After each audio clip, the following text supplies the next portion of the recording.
구독자 여러분, 안녕하세요. 어머, 올해는 살 좀 빼야겠어. 아, 작년에 뺀 살이 또 돌아왔네. 이번에야말로 다이어트 성공해서 유지할 거야. 매년 새해가 되면 우리가 흔히 하는 결심 중 하나죠. 그런데 말이죠. 이렇게 체중이 오르락내리락 하는 것이 단순히 체형 관리의 문제를 넘어서 우리 건강에 꽤나 중요한 영향을 미친다고 해요. 뚱뚱하면 치매에 걸리기 쉽다는데 요즘 건강에 대한 관심이 정말 뜨거운데요. 특히 체중 관리가 치매와도 관련이 있다는 사실 알고 계셨나요? 그동안은 뚱뚱하면 치매에 걸리기 쉽다. 또는 마른 사람이 치매 위험이 높다. 이런 식의 단순한 이야기들만 있었어요. 근데 최근 연구를 보니까 이게 그렇게 단순한 게 아니더라고요. 특히 재미있는 건 중년기에 체중이 자주 오르락내리락하는 사람들에게서 특별한 패턴이 발견됐다는 거예요. 우리나라 40대 이상 무려 360만 명의 데이터를 분석했다고 하니 꽤나 믿을 만한 연구겠죠? 여러분들도 궁금하시죠? 과연 우리가 늘 고민하는 체중 변화가 치매와 어떤 관계가 있는지 같이 자세히 들여다볼까요? 체중과 치매 관계 연구개요. 자, 그럼 이 흥미로운 연구가 어떻게 진행됐는지 살펴볼까요? 먼저 연구 대상자들이 궁금하시죠? 2011년 기준으로 40세 이상이신 분들 중에서 2002년부터 2011년 사이에 건강검진을 최소 5번 이상 받으신 분들을 대상으로 했어요. 그리고 이분들의 건강 상태를 2020년까지 쭉 지켜봤다고 해요. 특별히 이 연구에서 재미있는 부분이 있는데요. 체중 변화를 측정하는 방법이에요. 기존에는 그냥 체중이 얼마나 많이 변했나만 봤다면 이번에는 몇 번이나 오르락내리락 했나? 도 함께 봤어요. 예를 들어 체중이 10% 정도 올랐다가 다시 내려가는 걸 한 번의 사이클이라고 봤더니 이런 사이클이 많을수록 치매 위험이 더 커진다는 걸 발견했어요. 치매는 어떻게 판단했을까요? 의사 선생님들이 진단하신 기록을 기준으로 삼았어요. 알츠하이머, 혈관성 치매 등 모든 종류의 치매를 포함해서요. 특히 이 연구에서는 평균적인 치매 발병 나이보다 더 일찍 치매가 나타나는 경우에 주목했답니다. 의미 있는 건 이렇게 큰 규모의 연구가 우리나라에서 진행됐다는 거예요. 그만큼 우리나라 사람들의 특성을 잘 반영했다고 볼 수 있겠죠? 주요 연구 결과. 자, 이제 정말 흥미진진한 연구 결과들을 하나씩 살펴볼까요? 체중 변동이 클수록 치매 위험도 커져요. 체중이 안정적인 그룹과 비교했을 때 변동이 심한 그룹은 치매 위험이 1.5배나 높았어요. 쉽게 설명하면 체중이 많이 왔다 갔다 할수록 치매 위험도가 올라간다는 거예요. 예를 들어볼까요? 60kg인 분이 계속 60kg 근처를 유지하는 것보다 60kg, 70kg, 60kg 이렇게 큰 폭으로 변하는 게 훨씬 위험하다는 거죠. 체중 변화의 횟수가 정말 중요해요.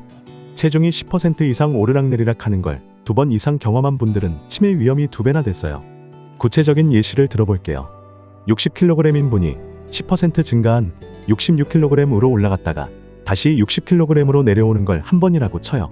이런 일이 2번 이상 반복되면 치매 위험이 2배로 높아진다는 거예요. 특히 이런 변화가 빠른 시간 안에 일어날수록 더 위험했어요. 체중 변동과 변화 횟수를 같이 보면 더 무서워요. 체중 변동도 크고 변화 횟수도 많은 그룹에서는 치매 위험이 무려 2.37배나 높았어요. 이건 정말 충격적인 수치인데요. 다이어트와 요요를 자주 반복하시는 분들은 특히 주의하셔야 해요. 마른 사람이 오히려 더 조심해야 해요. BMI 25 미만인 분들, 즉 보통 마른 체형이나 정상 체중인 분들의 체중이 변할 때 치매 위험이 더 컸어요. 이건 많은 분들이 놀라실 만한 결과인데요. 살찐 사람이 더 위험하지 않아요? 라고 생각하실 수 있지만 연구 결과는 정반대였어요. 마른 체형이신 분들은 체중 관리에 더욱 신경 쓰셔야 한다는 뜻이죠. 치매가 생각보다 일찍 찾아와요. 이번 연구에서 치매 발병 평균 나이는 66.2세였어요. 보통 치매하면 70대 후반이나 80대를 떠올리시죠. 하지만 체중이 불안정했던 분들은 더 일찍 치매가 찾아온다는 사실. 이건 정말 우리가 중년기부터 관리를 잘해야 한다는 걸 보여주는 결과예요. 고혈압이나 당뇨가 있으면 더 위험해요.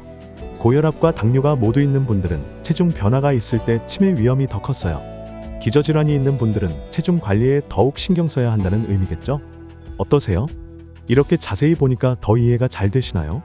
우리가 늘 고민하는 체중 관리가 단순히 몸매 관리가 아니라 내 건강과도 깊은 관련이 있다는 게 정말 놀랍죠. 체중 변화와 조기 치매의 관계. 연구진들이 추정하는 주요 원인들을 살펴볼까요? 인슐린이 키포인트예요. 체중이 자주 크게 변하면 우리 몸의 인슐린 저항성이 높아진대요. 쉽게 말하면 혈당 조절이 잘 안 된다는 거예요. 그런데 이 인슐린이 재미있게도 뇌에서도 중요한 역할을 해요. 뇌 세포의 에너지 관리, 인지 기능 유지, 뇌 속 포도당 조절. 이런 기능들이 망가지면서 치매 위험이 높아진다고 해요. 체중 변화가 혈관을 손상시켜요. 급격한 체중 변화는 혈관을 약하게 만들어요. 특히 뇌로 가는 작은 혈관들이 손상되기 쉽대요. 이렇게 되면 뇌가 필요한 영양분과 산소를 제대로 못 받게 되죠. 결과적으로 뇌 기능이 일찍 떨어질 수 있어요. 활성산소가 늘어나요. 체중이 크게 변할 때마다 몸 안에 활성산소가 많이 생겨요. 이 활성산소가 뇌 세포를 공격한대요. 마치 녹슨 쇠처럼 뇌가 일찍 녹쓰는 거죠. 염증 반응이 문제예요. 체중이 오르락내리락 할 때마다 몸에 염증 반응이 생겨요. 이런 염증들이 쌓이다 보면 뇌에도 나쁜 영향을 준대요. 특히 기억을 담당하는 뇌 부위가 약해질 수 있어요. 우리 몸의 호르몬이 불안정해져요. 체중이 자주 변하면 호르몬 분비도 불규칙해져요. 특히 스트레스 호르몬이 늘어나는데 이게 뇌 건강에도 안 좋은 영향을 준다고 해요. 그래서 전문가들은 이렇게 조언해요. 급격한 체중 감량보다는 천천히 꾸준히 관리하세요. 한 번에 많이 빼는 것보다 건강하게 유지하는 게 훨씬 중요해요. 어떠세요? 이제 체중 변화가 왜 치매를 앞당기는지 이해가 좀 더 잘 되시나요? 오늘 내용 정리. 자, 이제 오늘 알아본 내용을 정리해 볼까요? 치매 예방, 생각보다 훨씬 일찍 시작해야 하는 일이었네요. 특히 중년기에 체중이 오르락내리락 하는 걸 조심해야 한다는 게 이번 연구의 가장 중요한 발견이었어요. 앞으로 더 연구가 필요한 부분들도 있대요. 체중이 변할 때 근육량은 어떻게 변하는지, 허리둘레 변화는 어떤 영향을 미치는지, 다른 나라 사람들한테도 똑같은 결과가 나올지. 그래도 우리가 지금 실천할 수 있는 건 분명해요. 갑자기 살 빼겠다고 무리하는 것보다 꾸준히 건강한 생활 습관을 만드는 게 훨씬 더 중요하다는 거죠. 여러분, 이제 우리 같이 해볼까요? 건강한 체중 관리로 치매도 예방하고 더 행복한 노후도 준비하고. 오늘도 이렇게 끝까지 시청해주셔서 감사합니다. 오늘도 건강하고 행복한 하루 되세요.